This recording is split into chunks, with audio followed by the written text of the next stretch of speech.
रानी आनंदी मुलायम काई के बिस्तर पर जागी। ऊपर घने चंदवा से धूप की किरणें गुजरी, लेकिन हवा प्राचीन जीवित महसूस हुई।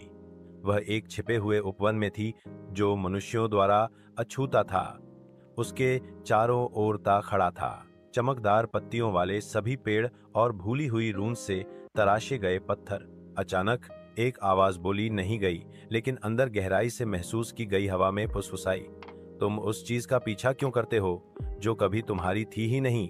रानी आनंदी खड़ी हुई और जवाब दिया, क्योंकि जो अब लिया गया है वह डर लाता है। मैं शांति चाहती हूँ, शक्ति नहीं।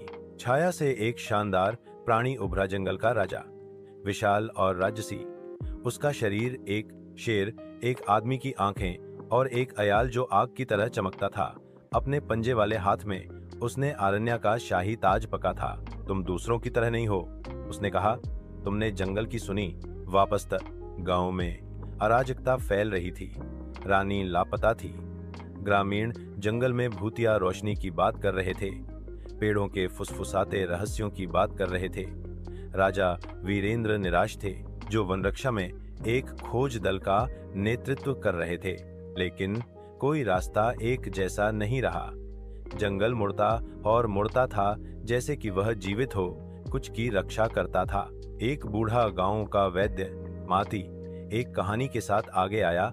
बहुत पहले इस भूमि पर शासन नहीं था, आदमी, लेकिन जंगल के संरक्षक। एक जंगल राजा द्वारा जब पुरुषों ने अपना राज्य बनाने के लिए उसका सुनहरा ताज लिया, तो वह गायब हो गया। लेकिन जंगल कभी नहीं भूला, ताज सिर्फ सोना नहीं है, इसमें संतुलन है। इस बीच जंगल के राजा ने रानी आनंदी को एक प्राचीन खंडहर से होकर गुजरने का नेतृत्व किया। भित्ति चित्र उसकी गिरावट की कहानी बताते थे, उसका विश्वासघात, उसका अभिशाप। उसने गहरे सम्मान के साथ सुना। अब मैं समझ गई, रानी एन फुसफुसाया। शांति कभी भी बल से नहीं ली गई, यह सद्भाव के माध्यम से पेश की गई थी। जंगल के राजा ने उसकी आंखों में देखा और धीरे से ताज उसके पैरों पर रख दिया। तुमने परीक्षा पास कर ली है, बा की रानी, भाला, इसे लो। लेकिन याद रखें, भूमि पर शासन करो, जंगल पर नहीं। प्रकाश की एक झलक में उसने खुद को जंगल के किनारे पाया, सुरक्षित, मुकुट उसके हाथों में, और उपवन गायब हो गया। ग्रामीणों ने खुशी मनाई, रानी लौट आई थी।